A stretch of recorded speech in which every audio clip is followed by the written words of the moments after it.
excitement starts there, and then moves obviously its way back for me. Dennis. Luke, you're a lifer. You went through this last year of turmoil.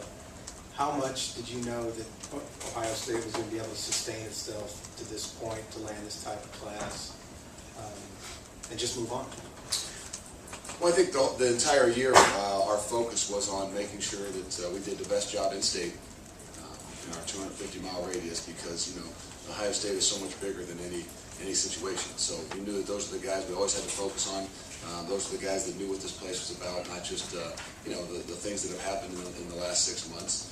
So that was always our focus. And then the big thing was, I think the staff and everybody did a great job of just saying, hey, just keep us in the ball game. And a lot of those guys, even if they're outside the state, or even those guys inside the state that we couldn't solidify before the end of the season.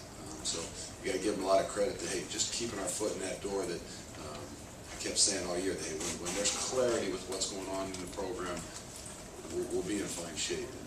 And we kind of all bought in, and that's kind of the way we went about the entire recruiting throughout the season. Kevin. Coach Meyer twice singled out Jamal Marcus as a player that he was very excited about. What were your feelings on the tape that you saw from him? And I know it's hard to really pencil a guy in before you get him in and really have a chance to evaluate him, but I mean, how does he fit a scheme? I mean, with what you've seen of him just limited to tape. Well, it definitely starts with some need. And I think that was one of the focuses, with having a lot of guys we had lost in the last maybe 6 months, being very thin at linebacker. So he's obviously somebody that when you pop on the film, it jumps off the screen at you very quick. But that's also somebody that is a position of need. So you have the ability to put him in a position where, hey, you need somebody to step up in that role. And obviously he has the great abilities, but there's a lot of guys with great abilities, and maybe some that are going to come in here in a position that you couldn't think that you're an immediate need, where Jamal might be in a position where this is a spot of immediate need. Far right over here, Marlo. Marla Ragnow from the Akron Beacon Journal. Coach Meyer said when the bowl ban came down, he told you guys to stay out front, bring it up right away. I just wondered if you could,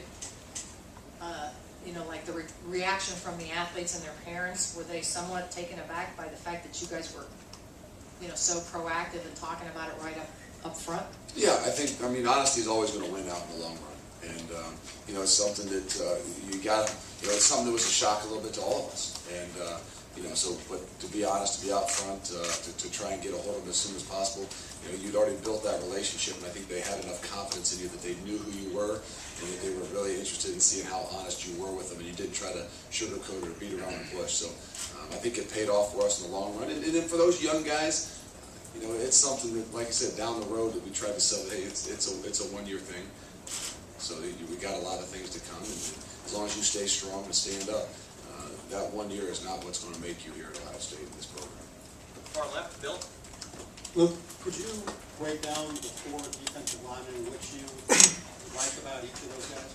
Well, I mean, again, they all are, they might come up as all defense. 3 of the guys come up as defensive ends, but I think they're all different in their own right.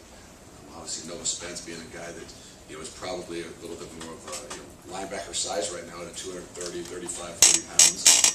Is probably a guy that's a true speed guy. And then you go from there and you go with Adolphus Washington. And Adolphus is a guy that plays basketball probably 9 months out of the year and only football for a few months. So what his potential is, and when he hits the weight room and gets down to one sport, he's a 250-pound guy right now, and who knows what he'll look like in a year or two. So I think he could be a guy that could play either side as an end. And then Savon Pittman is a guy that was a 225-pound guy as a junior in high school that looked like an outside backer type of guy that is now about a 260, 65-pound guy, that 17, 18-year-old that is continuing to grow. Where his growth potential is, I have no idea. So the thing that I think with you see with Savon and Adolphus is the versatility. Everybody wants to be an end and wants to be a rush guy, and that's one of the things that I think that we had to focus on, was finding guys with speed, and they do have that.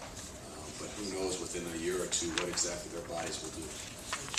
And then Tommy, obviously, is the one true guy that you can sit up here and say he's going to be an inside guy. He enjoys that. He doesn't want to hear about the edge. but is a guy that could be either a nose or a three technique. And, we don't define that, but is a guy that is probably going to truly be inside that edge. And so for us, it gives us a lot of balance. I think Tommy, knowing he's a true inside guy, with Noah being a true outside guy, and then Adolphus and Savon being guys with great versatility that could probably, be able to play the field side or the boundary side. And I think the versatility is the thing we like the best. Steve. Luke, speaking to a couple high school coaches today, guys you signed, and these were guys who had committed to Ohio State even before Coach Tressel left, they said that the one thing that was carried over was the communication. You guys bridged the gap through every transition. Just how did you go about doing that and reassuring? They said it was great to have a reassuring tone, I guess, from Ohio State and yourself, the guys over here. How did you go about doing that? Well, it starts, this program, the foundation is set, and it's sold itself. I think over the last 10 years, you've got to give a lot of credit to how, the high school coaches have always treated this program and us unbelievable. But in the last 10 years, it's even been better. And that's because of the relationship, not just with Coach Tressel or the head coach, but with all the coaches that have been here, with the doors that have been opened. And what the true belief is Ohio State being the flagship school for this state, and for us to truly be able to, to share in every aspect that we can with those guys. So the relationship has been so good. So the transition, for them to see that the foundation wasn't going to change, that we know that that's our lifeline, and we want to help promote football in the state no matter what. I think that's what, right off the bat was the good thing with those guys. But it started with the relationship that's been built over, 20, 30 years of the high school coaches, and nothing has changed. A couple more questions. Doug? Luke, do you expect that the defense you guys want to play now will be pretty much similar to the style of defense that Ohio State has played in recent years? Or are there some things where you might be doing things a little bit differently? And as part of that, the skill set of guys you're recruiting in this class, tying it back to you had to bring it back to the recruiting side, so you try to get two questions in one there. Were you looking for the same types of skill sets at the positions, or were there things where maybe here we're looking for a little more speed, here a little more size, anything is a little So different? did you want to talk about how we're going to play defense, or did you really want to get back to the recruiting? Well, I'd really like to talk let's about defense. let's just address the recruiting side. Our philosophies haven't changed. Again, we kind of evaluated as coaches came in and what our skill sets were and what we really needed to focus on. Obviously, you're always trying to recruit speed and good people and the right character guys, but I think that's probably the most exciting thing. We all stand up here and praise the class, and in 2 years we'll find out what it's really about. But I think the biggest thing that we can say is we truly addressed the needs that we want and need, and that might have been the edge guys with some speed, as well as the linebackers for depth and speed as well. So our philosophies haven't changed, and I don't think they'll change after that. Yeah. Having recruited under Coach Tressel for so long, and now switching to being on Coach Meyer's staff and sort of this 2-month whirlwind, have you noticed any major differences in recruiting philosophies? Has it been a little more gung-ho going forward? It seems like you guys have been maybe a little more aggressive, or do you see any real major differences there? Well, the timing is completely different, so I haven't been in a situation where the timing is different. The philosophies are not much different. It's still about people. It's still about building relationships. How you go about those things sometimes is different. When you're put down into a 2-month period, you've got a lot more work to do at patching up some of those things and making sure people, building those relationships to get them to know you. So, there was a lot on Coach's plate. He's got to come in here, and not only do you have 12 commitments, that he did a great job of trying to build relationships with those guys so they felt comfortable in where they were, and then really trying to jump in and build a relationship in 2 months on something that maybe could have been done for the last year and a half. So was it a little bit more aggressive? Yeah, it had to be accelerated because of the situation. So to say it was much different, I don't know, because recruiting doesn't change. It's still about relationships. It's still about the right kind of people. There's plenty of guys out there that can fit all different kinds of programs as athletes. You want the right guys that fit your program as a person, what your morals are, and what everything you're trying to do. So to build those relationships in a 2-month period, I got to say, Coach did an unbelievable job of being aggressive and spending every day, every night, every morning, trying to get to know every one of those guys as best possible. Last question for Coach Fickle. Kenny? Luke, how much did Coach come to you and ask you about the needs of the team, the kids that you were already recruiting, where we should go? How much information did you relate to him and give to him as to which direction we should go. And then he went off and did what he did.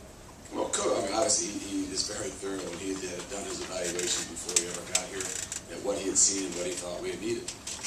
But the ability to sit down and, you know, to pick somebody's brain and to have an idea of not only what you have already recruited, what you thought about some of the young guys. And I think that's one of the things, whether it was a new guy coming in or something, sometimes you got to do a better job of is truly evaluating some of those guys that might have been freshmen or redshirt freshmen in your program, to see how they've developed and where you think they'll go in the future, because it's hard to completely judge a guy on his redshirt year or even on his redshirt freshman year if you see the potential continuing to grow. So it's not just for, you know, because he wasn't here and he didn't know some of those guys.